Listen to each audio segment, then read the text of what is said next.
보실 성경 말씀은 디모데후서 3장 15절입니다. 또 어려서부터 성경을 알았나니 성경은 능히 너로 하여금 그리스도 예수 안에 있는 믿음으로 말미암아 구원에 이르는 지혜가 있게 하느니라. 아멘. 우리의 구원을 확정하고 우리가 성도라고 하는 정체성을 확립하기 위해서 성경 말씀이 항상 가까이 우리 생활화되어야 합니다. 성경 말씀을 때로는 암송도 하고 이런 생활이 안 돼버리면 오랫동안 믿은 사람도 자기도 모르는 새에 신앙이 약화돼 버려요. 기도 생활 안 하고 하는 말씀이 없이 교회를 다니긴 다니는데 약해져요. 자기가 얼마나 약해졌는지도 몰라. 상당히 위험합니다. 그래서 성경은 항상 우리 생활 중에 함께 해야 될 줄로 믿습니다. 구약과 신약의 이 내용을 통해서 우리에게 주시는 구원의 메시지, 신구약 성경이 우리에게 주시는 또 성도들이 살아가는데 정체성을 유지하는데 얼마나 귀중하고 근거가 되어야 되는가 하는 점을 생각하려고 합니다. 먼저 성경이 뭐냐? 성경에 대해서 누가 물으면 또 우리가 알고 있기를, 성경은 영어로는 바이블이라고 그러는데 바이블은 음력의 변화로서 파피루스라고 하는 그 나일 강변에 있는 무슨 그 갈대, 굵은 갈대의 그 껍질, 아랫부분 이 껍질을 맨면한 돌을 꼭 눌려서 그래서 납작하게 되면 햇빛에 말려서 그걸 가지고 종이로 대신해서 썼다고 그래요. 그래서 파피루스가 나중에 바이블로 이렇게 음력의 변화가 있어서 바이블이 되어 있습니다. 구약이라는 옛구자를 썼어요. 옛날의 약속, 신약은 새로운 약속 이런 뜻인데, 구약 성경은 하나님께서 이스라엘을 중심으로 해서 역사를 기록했습니다만은 오실 메시아에 대한 예언적 말씀이고, 주로 구약은 보면 하나님을 믿으라, 하나님의 율법대로 하나님 지시대로 믿으라, 따르라, 순종하라 이런 거지 의미가 좀 많죠. 신약은 예수님을 믿으라, 예수같이 살아라 이런 내용이 또 많죠. 그래서 구약과 신약은 그것이 이제 서로 보완되는데, 구약은 예언이고 신약은 성취예요. 그래서 성취만 읽으면 어떤 근거에서 이렇게 말씀하시고 이런 행위를 하셨나 하는 건 구약의 근거를 가지고 말씀을 함께 볼 수 있도록 해야 됩니다. 히브리 9장 15절에 이로 말미암아 그는 새 언약의 중보자이시니 이는 첫 언약 때에 범한 죄에서 속량하려고 죽으사 부르심을 입은 자로 하여금 영원한 기업의 약속을 얻게 하려 하심이라. 그런 여기 보면 새 언약의 중보자가 예수님이시고 첫 언약 때에 범한 죄, 첫 언약은 구약을 말해요. 그래서 구약 율법을 통해서 사람을 이렇게 판단하면 모두 다 죄인이고, 율법 안에서는 아무도 의인이 없어요. 불신자들 난 죄가 없어요, 빼대 있는 집안에 태어나가지고 아주 착하게 살았습니다. 아니요, 원죄를 짓고 있어요. 원죄가 뭐죠? 똥 찬 겁니다. 똥을 차고 있다고요, 그대가. 그게 뭐하고. 아니, 내 말은 사람은 죽잖아요. 죽죠. 왜 죽어요? 목숨 다하게 죽지. 그렇게 해석하니까 이해가 안 되는 거예요. 죽음은 원래 없어야 돼요, 사람은. 왜냐하면 하나님은 영원히 생존하신 하나님이신데, 신이신데 그 성품을 우리에게 원래 주셨어요. 그래서 사람은 친구의 우정도 영원하자, 사랑은 영원하자, 맨날 영원하자고 하는, 자꾸 되뇌는 게 원래 영원한 가치, 영원한 힘, 영원한 능력, 영원한 것을 가능하기 때문에 자꾸 구설을 하는 거예요. 오래 산다 정도가 아니고 영원히 원래 존재하게 돼 있어요, 사람이.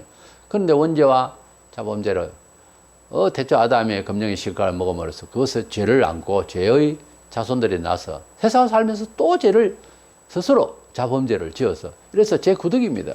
그걸 아니라고 부정하는 그대는 무엇을 알아야 되냐면은, 그대도 죽는다라고 생각한다면 죽음의 원인은 죄라고 로마서 6장 23절에 죄의 삭은 사망이라고 그랬어요. 그럼 난 죄가 없다라고 하는 그 죄의 기준이 지금 안 돼 있어 그렇지, 죄 때문에 사람은 죽습니다. 누구나. 왕도 죽고 도덕가도 죽고 교주도 죽어요. 그가 부활을 해가지고서 하늘 올라갔다, 예수밖에 없어요. 전무후무하죠. 그 외에는 다 죄인이라는 거예요. 죄가 없으면 하나님 아버지께로 갈 수 있다고 그랬어요. 때문에 예수님은 하나님 아버지께로 갈 수 있었던 것은 성자, 무죄하신 분이었기 때문에 그렇다 하는 것입니다. 이래서 새 언약과 신약, 첫 언약 구약 이런 내용이 나옵니다. 먼저 구약은 39권으로서 히브리어로 기록되어 있습니다. 오실 메시아에 대한 예언이죠. 예수님 당시에 사람들은 무슨 성경을 받겠습니까? 구약 성경. 그것도 많은 사람들이 뭐 인쇄술이 있어가지고 뭐 책을 찍어서가 아니고 종교계 일하는 사람들, 특별히 서기관 이런 사람들이 이제 가지고 있었는데, 야고보 5장 39절에 너희가 성경에서 영생을 얻는 줄 생각하고 성경을 삼가하거니와 이 성경이 곧 내게 대하여 적어나는 것이니라. 이 성경이라고 할 때는 예수님이 아직까지 성천 이후에 이 신약 성경에 써있기 때문에 활동하실 때에는 신약이라는 게 없죠. 구약 성경을 말해요. 이 성경은 곧 내게 대하여 적어나는 것이다. 무슨 말이에요? 구약 성경은 예수에 대한 말씀이다. 이 말이에요. 요한 5장 46절에 모세를 믿었더라면 유대인들 보고 하는 말입니다. 또 나를 믿었으리니 이는 그가 내게 대하여 기록하였습니다. 유대인들이 구약 성경을 읽잖아요. 창세기, 출애굽기, 레위기, 민수기, 신명기, 모세의 오경이라고 그러죠. 또 시편에도 모세의 글이 나옵니다만, 모세가 쓴 모세 오경이라고 하는 이 책이 훨씬 무게가 있죠. 구약에서 가장 많은 분량이고 한데 한 사람이 쓴 거로서. 근데 모세의 율법이라면 이제 기본적으로 율법 그러는데 구약은 모세의 글이죠. 말하자면은 예수님께서 무슨 말씀하실 때 모세의 글에 이렇게 표현하실 때가 많아요. 그러면 구약 성경, 그러니까 그때는 신약이 없으니까 모세를 연구하고 모세를 믿었다. 그래서 그들은 모세의 말을 율법을 지킨다라고 했다면, 제대로 지킨다면 나를 믿어서, 왜? 모세가 내게 대해 적어내기 때문에. 논리적으로 그렇잖아요. 근데 예수는 안 믿고 모세를 믿는데 여기에서 이제 문제가 있잖아요. 이것은 잘못 믿고 있다는 이야기죠. 그래서 구약은 오실 메시아에 대한 예언서라는 것이 예수님의 증언에서 나오잖아요. 이것은 내게 대해 증언하였다. 구약 성경은 뭐다? 오실 메시아에 대한, 직접적으로 예수에 관한 내용이다. 이 말입니다. 구약을 읽으면서 예수가 안 나온다. 구약을 설교하고 들을 때에, 읽을 때에 예수가 이해가 안 된다. 예수가 잘 이해가 안 되고 연결이 안 된다. 그건 문제가 있는 거예요. 구약 성경을 읽을 때에 결국은 이런 말씀이 곧 우리가 믿고 있는 예수를 위한 말이구나. 이렇게 이해되어져 읽는 사람이나 전하는 사람이나 옳은 거고, 구약을 가지고 하나님을 믿는다. 물론 믿어야 되지만, 뭐 정치 이야기를 하고 엉뚱한 이야기를 해버리면은, 그런 예수와 관계없는 이야기를 해버리면은 그 성경은 잘못 읽고 있는 그때 당시 유대인 사람하고 같은 이야기예요. 그리고 신약 성경은 27권인데 구약은 39권이니까 39, 27 이렇게 외우면 되겠죠. 27권인데 헬라어로 되어 있어요. 이것은 오신 예수에 대한 증언서입니다. 사도행전 4장 20절에 보면 우리는 보고 들은 것을 말하지 않으냐 할 수가 없다. 사도가 복음을 전할 때 우리는 보고 들은 것을 말하지 않을 수가 없다. 이 말은 뭡니까? 예수에 관해서 말 안 할 수가 없다. 신약은 뭐다? 예수에 관한 말이다. 그 말이에요. 요한일서 1장 1절에 태초부터 있는 생명의 말씀에 관하여는 우리가 들은 바요, 눈으로 본 바요, 자세히 보고 우리의 손으로 만진 바라. 예수님 옆에 있었잖아요. 사도 요한이 예수의 품에 안기기도 하고.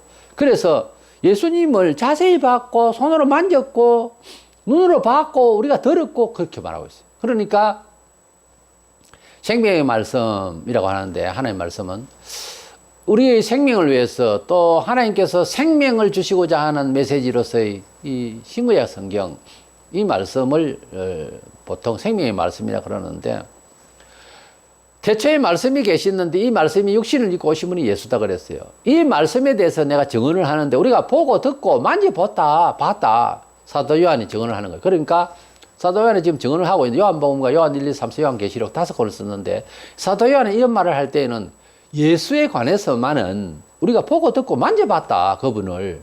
그렇게 말하고 있는. 그러니까 신약을 기록을 할 때의 중심에 내용이 뭐냐 하면은 예수에 관한 내용이다. 그 말.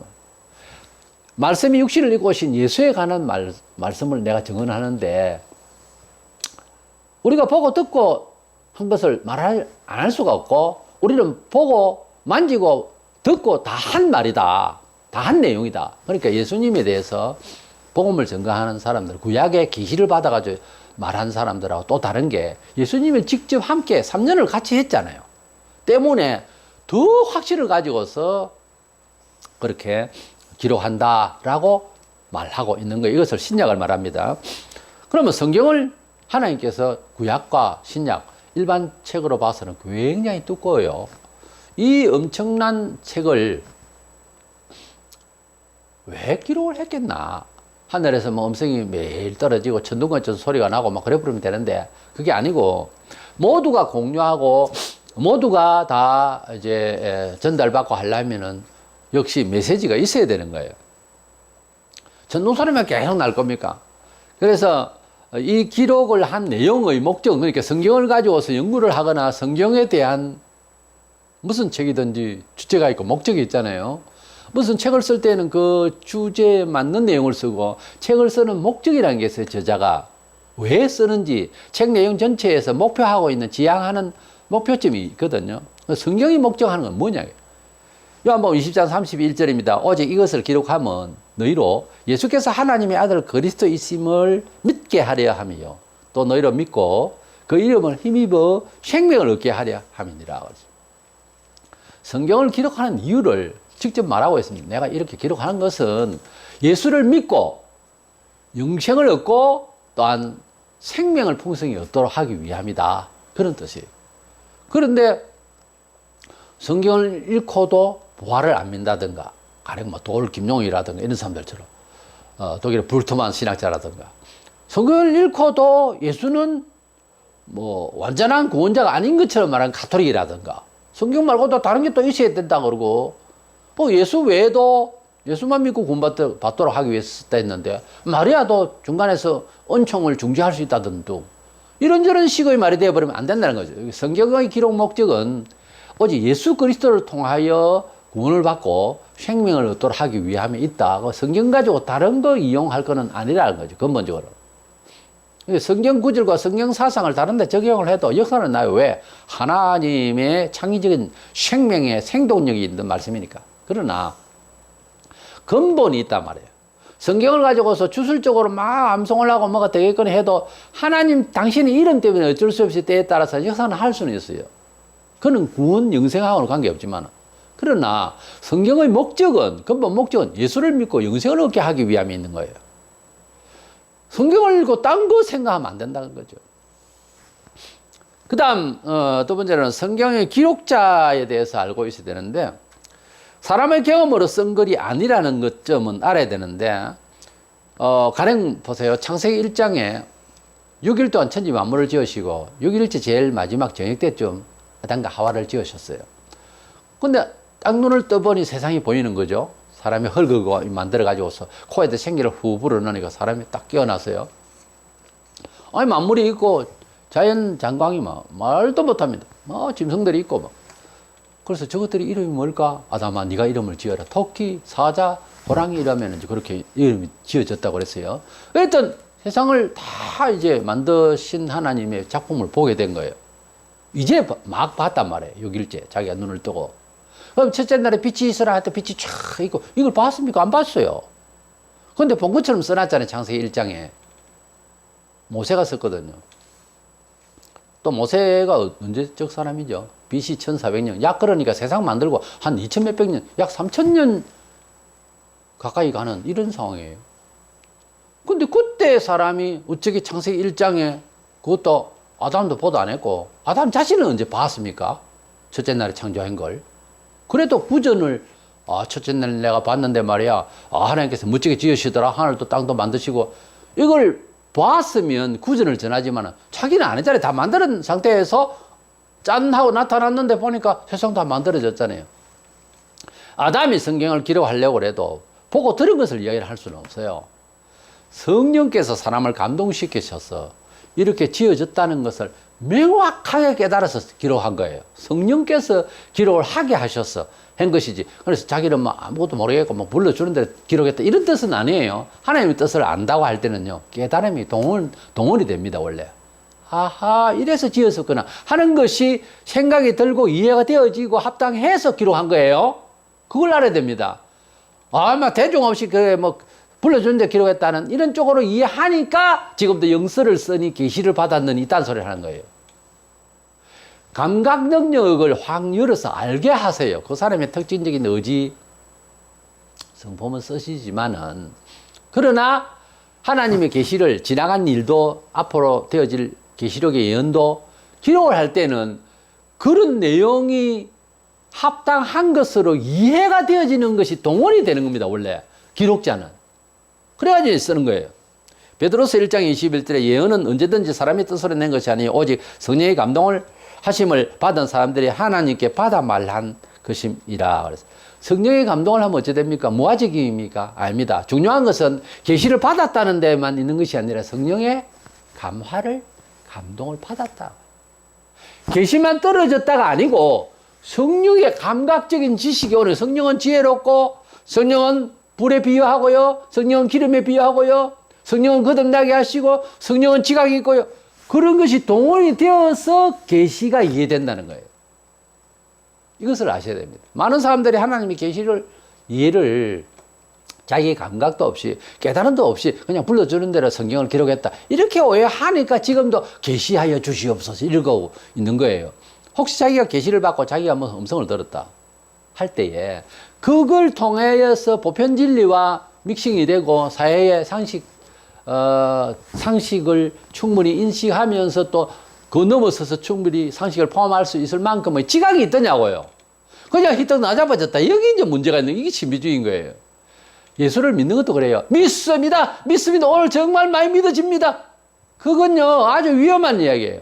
내일은요? 내일은 안 믿어져요? 자살하는 사람들이 거기에 이제 문제가 있었던 거예요. 뭐 믿는다니까 뭐 같이 믿는다 하면 되는 줄 알고, 그 믿는다는 것도요, 지식이 동원합니다. 영생고 유일하신 참 하나님과 그의 보내신 예수 그리스도를 아는 것이니이다. 요한복음 17장 3절에. 에베소 4장 13절에 믿는 것과 아는 일이 하나가 된다. 기본적으로는요, 예수를 믿는다라고 하는 것은 예수가 누구다는 걸 깨우쳐줘야 되는 거예요. 이건 학문적인 부분이 아니고요. 그래서 무엇을 확인했을 때, 아, 맞구나. 이상하죠. 30년, 40년 만났을 때, 귀 뒤에 점이 있고, 등에 뭐, 등자국에 뭐, 이렇게 상처가 있고, 키가 맺히고, 고향이 어디고, 근데 비슷한 사람이 막 나타나는 거예요. 왜냐하면 막 그렇게 다들 살았으니까. 그런데 결정적인 어떤 상황이 딱 벌어져, 아, 한쪽 눈이 훨씬 작고 어떻게 생겼다. 그래, 세 사람이 나타났는데 두 사람은 아니고 한 사람이 한쪽 눈이 작고, 자기 집에 우물이 있었는데, 다 우물 있잖아요. 대부분 촌에는. 근데 우물이 위에 살구나무가 있었지 버드나무가 없었다. 이 집에는 살구나무가 있었다는 거예요. 아, 살구나무가 있었습니다 하고 이제 부모를 만났어요.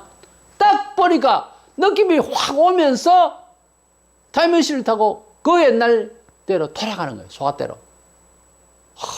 그냥 어머니, 아버지 그러면서 폼이 안기는 모습을 보면서 내가 무슨 생각을 했냐면 목사로서, 주여 믿습니다. 이렇게 하는 믿음이냐 아니면 확인이냐는 거예요. 확인이 돼야 되거든요. 그러니까 전에는 그냥 스쳐 지나갈 수도 있어요. 자기 부모를. 방송에 나오기 전에는. 그렇잖아요. 언젠가는 한번 스쳐갈 수도 있어요. 그런데 그런 사연을 듣고 하는 것은 성경을 늘 듣고 하다가 확인이 딱 되어졌을 때는 그 감격이 이런 말로 닿을 수가 없죠. 그래서 우리가 교회 나와도 지금 계속해서 정체성에 대해서 지금 말하고 있잖아요. 매주. 근데 교회를 나오고 예수를 믿어도요, 눈이 아직 안 열려서, 그러니까 확인 정도예요. 신앙의 정도는 알고 보면.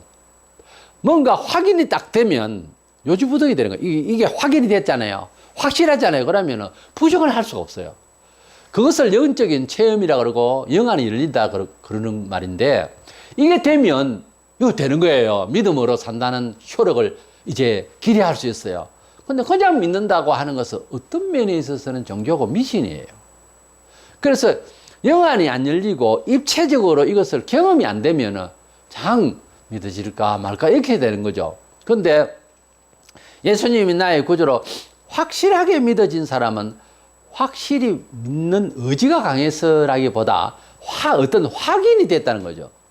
이사가족에 상봉을 했는데 어떤 확인 절차가, 서류도 보고 뭐 그래서 성경을 보고 이렇게 하듯이 서류를 보고 내용을 보고 메시지를 듣는다. 그런데 확인이 딱 되면은 감동이 확 되면서 눈이 확 열리는 거죠. 이제 보이는 거죠. 늘 보던 사람인데 확인 절차를 거쳐서 광명이어는 확 열리면 자수하여 간첩이 광명을 찾을 때 눈이 열리잖아요. 아, 자유라는 것이 인간의 인권에 너무도 신이 부여한 이런 특권이다. 이걸 이제 알게 되면 공산주의를 버리죠. 이래서 성경 자체의 기록을 보면 보도 안 하고 옛날 거 아담 이전에 만든 것도 기록했고 아직 오지도 않은 이야기 그런 이야기를 2000년 전에 예언하고 있는 이런 예언들이 일어나고 있고 이런 걸 보면 사람의 기술이라고 하기에는 너무도 아니라고 하는 거죠. 그리고 구약은 26명, 신약은 8명, 총 34명이 기록을 한 걸로 되어 있는데 구약은 한 1400년 걸렸고 신약은 한 100년 그래서 한 1400년의 세월이 문화라고 하는 것은 사람이 인식과 언어 이런 것들이 많이 바뀌잖아요. 100년 만에도 엄청난 차이는 1500년도 한 사람이 앉아 쭉 쓴 것처럼 그렇게 내용이 일맥상통하거든요. 한 목표를 가지고 한 스타일과 한 문체와 이게 왜 이래요? 하나님께서 기록했기 때문에 하나님이 옛날에 하나님 요새 하나님 그런 거 없잖아요. 그래서 하나님 정신으로 쭉 기록하다 보니까 그 사람의 직업도 다르고 문화도 다르고 시대가 다른데도 똑같은 정서로 말하고 있다는 자체가 일반 도서와 다르다는 거지. 이것은 신의 음성이라는 거죠. 이래서 성경 기록자를 통해서 우리가 성경이 어떻게 기록되었다고 하는 것을 34명을 다 불러서 우리가 물어봐도 놀라운 이야기를 할 거예요. 우리 정신이 아니었다고. 그러면서 더 깨우쳤다고 하면서 그렇게 말할 거예요. 성경 기록자의 문화적인 연식과 시대를 이렇게 기록자들을 중심으로 일단 이야기, 책을 쓰면 누가 기록을 했으니까 이런 사람을 통해서 봐도 성경은 사람이 쓴 것이 아니구나. 사람 의지가 아니구나. 하는 것을 알 수가 있는 거예요. 그 다음에 우리가 세 번째 성경 공부가 참 중요한데 우리 구원의 확정과 우리 성도의 정체성을 잘 보유하기 위해서는 성경을 공부해야 돼요. 성도는 하나님의 계시가 담겨 있는 이 성경의 일생을 가는 처세요 교과서가 되어야 됩니다. 인생 교과서가 되어야 됩니다. 요한 20장 31절에 오직 이것을 기록하면 너희로 예수께서 하나님의 아들 그리스도이심을 믿게 하려 함이요 또 너희로 믿고 그 이름을 힘입어 생명을 얻게 하려 함이라 말씀하셨기 때문에 하나님이 말씀을 통해서 내가 생명을 얻는다는 것을 깊이 있고 깨닫고 더 간절하고 하다 보면은 인생을 살아가면서 좋은 일이 생길 것입니다. 성경대로 산다고 하는 것은 한마디로 말해서 세상을 살아가는 처세 합리적이고 하고 다른 차원이에요. 성격이 다른 거란 말이에요. 스타일이. 근데 그 적응하기가 좀 어렵죠. 적응하려면 모험이 되는 거예요. 일단 비판과 비난이 먼저 생기죠. 왜? 우리의 여지와 너와 나의 생각들이 성경 생각이 아니니까 당장 사회를 살아가야 되는데 난 이 성경대로 그냥 선택하고 살래. 그게 그렇게 쉽겠습니까? 상황 자체가. 그러나 여기에는 고통과 인내와 기다림과 이런 것이 많이 필요하죠. 그래서 성경대로 살아가는 처세는 상당히 힘듭니다만 그러나 생명을 얻는다고 했다고 하는 놀라운 사실. 기독교 2000년 역사 동안 성경대로 살아가지고 생명과 창의와 역사가 너무너무 좋았다는 것. 이런 평가가 있거든요. 불신자들도 한국의 대문화적 변화는 어디서 왔느냐? 성경서대로 와가지고 기독교가 돌아와서 변화됐다고 하는 것은 다 부정 못해요. 성경 공부를 하면 처음에 놀라운 것은 믿음이 생긴다는 겁니다. 믿음을 주시옵소서 하고 계속 기도를 해가지고서 믿음을 가지는 것이 아니라 믿음의 근거가 되는 하나님의 말씀의 정보를 자꾸 입술해야 되는 거예요. 로마 10장 17절에 그러므로 믿음은 들음에서 나며 들음은 그리스도의 말씀으로 말미암았느니라 그랬어요. 하나님께서 주시고자 하는 기적과 하나님께서 주시고자 하는 구원, 기쁨, 하나님께서 주시고자 하는 이런 모든 은총들을 어디서 얻느냐? 예식이냐, 기도냐, 금식이냐, 사랑과 봉사냐 다 거기에 포함되지만 하나님의 말씀을 가까이 해야 되는 거예요. 첫째. 그냥 말씀의 생활이 돼야 되는 거예요. 사도행 17장 11절 2절에 베레아에 있는 사람들은 간절한 마음으로 말씀을 받고 이것이 그리한가 하여 날마다 성경을 상고함으로 그 중에 믿는 사람이 많고 그렇습니다. 하나님 말씀이 구약 성경이에요. 그때는 그냥 예수를 전하기 위해서 구약 성경 모세의 글과 또 이사야 예언서라든지 여러 말들을 통해서 이제 예수는 그리스도라는 것을 이제 증명하고 막 그러니까 베레아 사람들은 진짜 그 요압절에 죽었던 사람 그 사람 메시아 맞나? 라고 생각하면서 성경을 읽었던 거예요. 이 사람들이 성경을 읽었다라고 하는 건 성경을 가질 수 있는 차원의 사람이에요. 그래서 이 성경을 가지고서 사도들이 증명을 하니까 예수에 대해서 접목을 해서 자꾸 본 거예요. 보니까 맞거든요. 예수님이 메시아가 맞았다는 거예요. 그래가지고 많은 사람들이 믿게 됐다라고 하는 것입니다. 요한복음 5장 25절에 보면 진실로 진실로 너희에게 이르노니 죽은 자들이 하나님 아들의 음성을 들을 때가 오나니 곧 이때라 듣는 자는 살아나리라. 예수님께서 말씀을 전하시면서 내 말을 들으면 살아난다.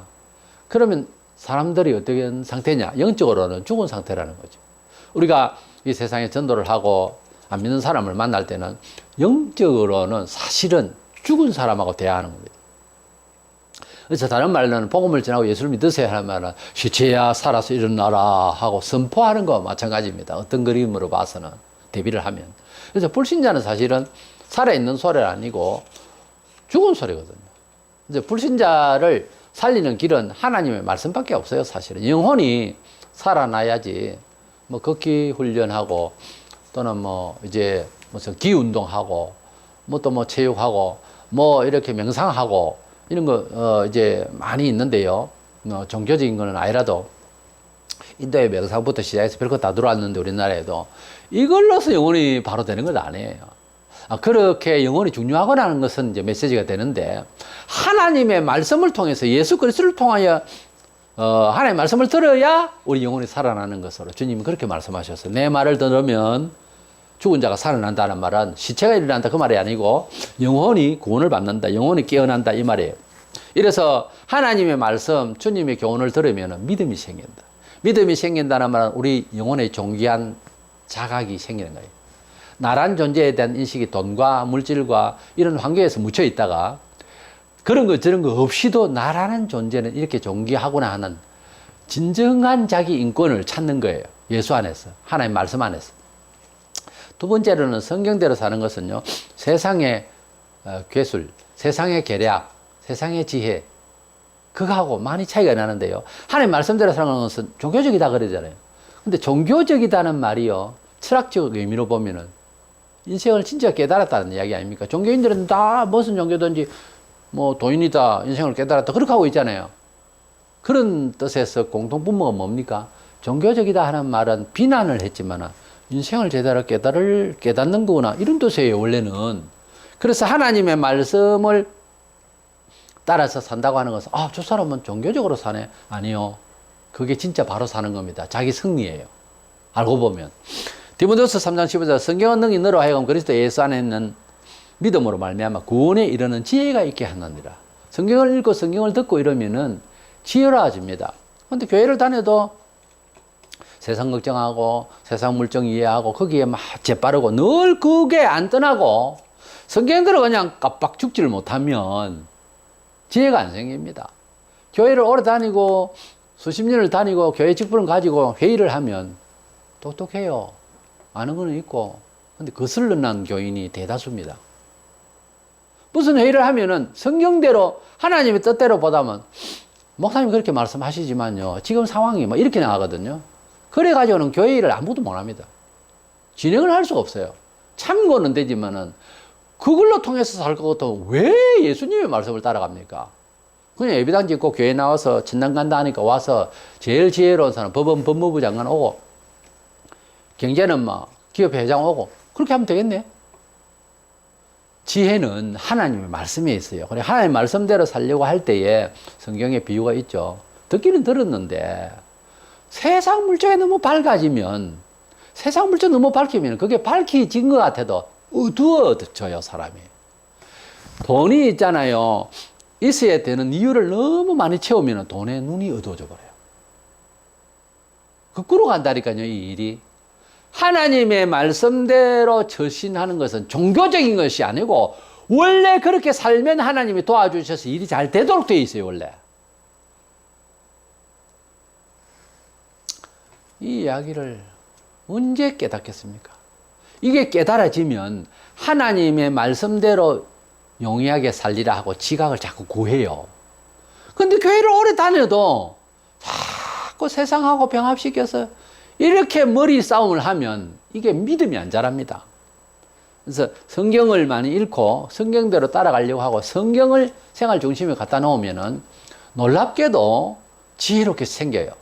지혜가 생기고 말씀이 그렇게 지혜롭게 살아갈 수 있도록 일들이 그렇게 생겨져요.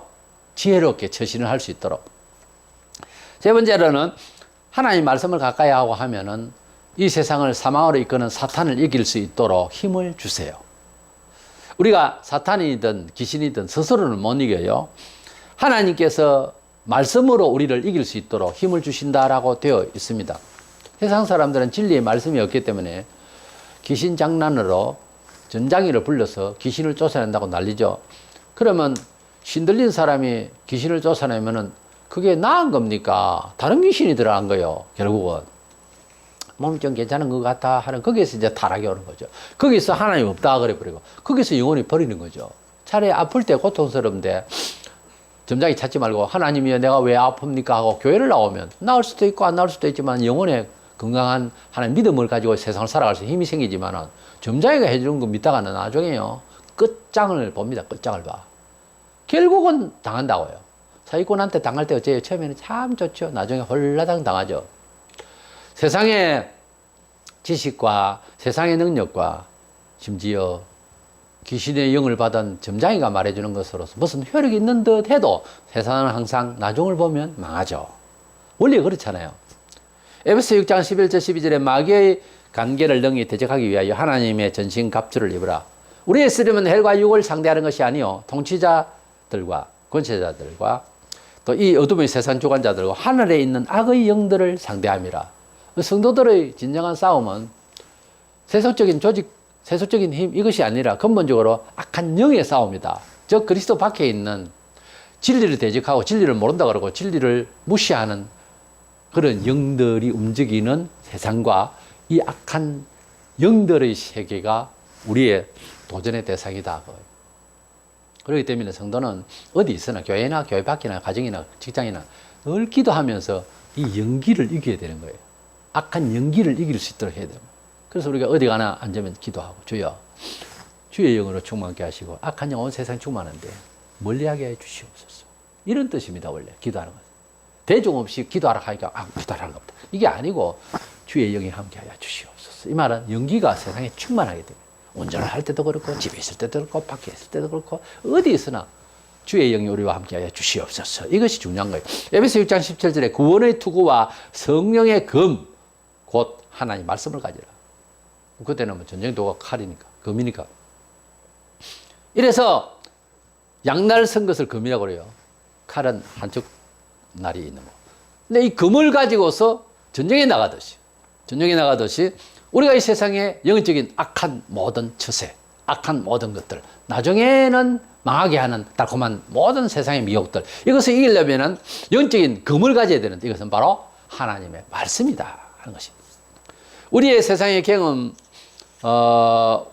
우리가 가지고 있는 그런 지식, 이것을 늘 믿고 살지 뭐. 어제도 이리 살았고 오늘도 그리 살리라. 근데 그것을 내려놓고 주님이 말씀하신 것을 따라서 살려고 하는 그런 새로운 지혜를 동원을 시켜야 됩니다. 우리가 하나님의 말씀을 벗어나면은 생각보다 교인이지만은 교만해져요. 하나님 말씀을 많이 가까이 하고 말씀대로 외우고 길을 가다가도 하나님 말씀이 이랬는데 내 참아야지. 하나님 말씀이 이랬는데 내 자존심이 막 완전 추락하는 것 같지만은 주의 뜻대로 다시 변화돼서 이렇게 살리라. 이런 식으로 나는 힘들지만 이렇게 하는 습관이 생활이 안 되면은 자연히 사람이 교만해져요. 천사도요, 사탄하고 싸울 때 이랬습니다. 유다서 1장 9절에 천사장 미가엘이 감히 비방하는 판결을 내리지 못하고 다만 말하되 주께서 너를 꾸짖으시기를 원하노라. 그렇게 말했어요. 천사장 미가엘은 전쟁의 대장입니다. 천사장 미가엘도 사탄과 다툴 때에 모세의 시체 때문에 일어난 일인데 다툴 때에 하나님께서 너를 꾸짖기를 원한다라고 하나님께 의존하는 것을 보세요. 그런데 세상 경험에 너무 강한 그런 생각을 가지고 있으면 하나님 말씀보다 내가 막 나서려고 그래요. 내가 어떻게 하려고 하면 거기에서 하나님이 섭섭해요. 모세가 내가 너에게 물을 주라 그러면서 지팡이를 대기만 하면 되는데 탕탕 치면서 분노를 내면서 자기가 무슨 분노를 내가지고서 물을 줄 수 있어요?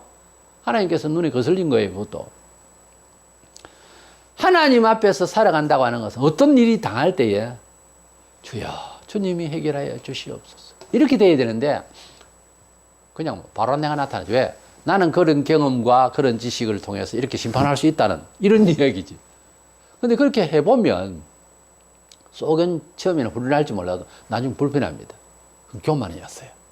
이래서 하나님의 말씀대로 살려고 하고 하나님의 말씀대로 노력을 하고 하나님의 말씀대로 생활을 하려면은 사탄이 주는 이 거짓된 영을 말려가는 것이 아니고 이길 수 있는 건데 하나님께 의지해서 사탄의 영역을 이길 수 있도록 하나님의 말씀은 지혜를 주세요.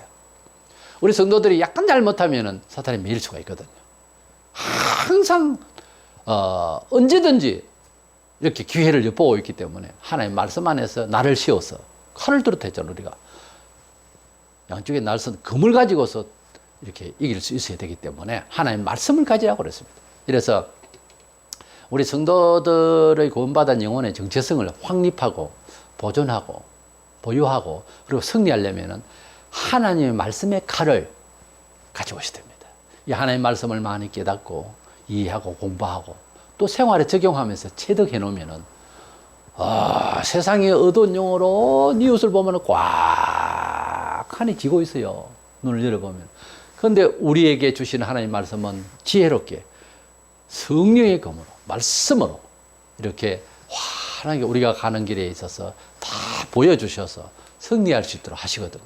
그런 것이 영안이 열리면 보입니다. 영안이 첫째 열리면은 내 자신의 눈이 열리기도 하지만 세상이요 어둠의 영으로 가득해 있어. 골목골목 집집마다 가득한 어두운 영으로 있다고요. 그리고 거기서 사람이 툭 나타나서 뭐 말을 하라고 보면 자기 말이 아니야 뭐라 말하는데 이거는 어둠의 권세의 말이거든요. 합리적이니 철학적이니 과학이니 어쩌니 하지만 아니거든요. 그리고 도덕적으로 보면 보통 교만한 게 아니에요. 잘난 척하고 교양이네 하지만 아니에요. 그것도 자기 자랑이에요. 공장을 맹장을 해도요 하나님 말씀이 아니면 다 그것이 이기적이고 잘난 것이고 교만하고 앞도 끝도 없어요. 세상의 합리적인 이해라고 하는 것은 하나님 말씀대로 산다고 하는 것은 그 깊이와 그 무게를 잘 모르는데도 좋아서 따라가면 좋은 결과가 나버려요. 후회하지 않는 삶을 주십니다. 이것을 믿고 주의 말씀 가운데 승리하는 저와 여러분 되시기를 축원합니다.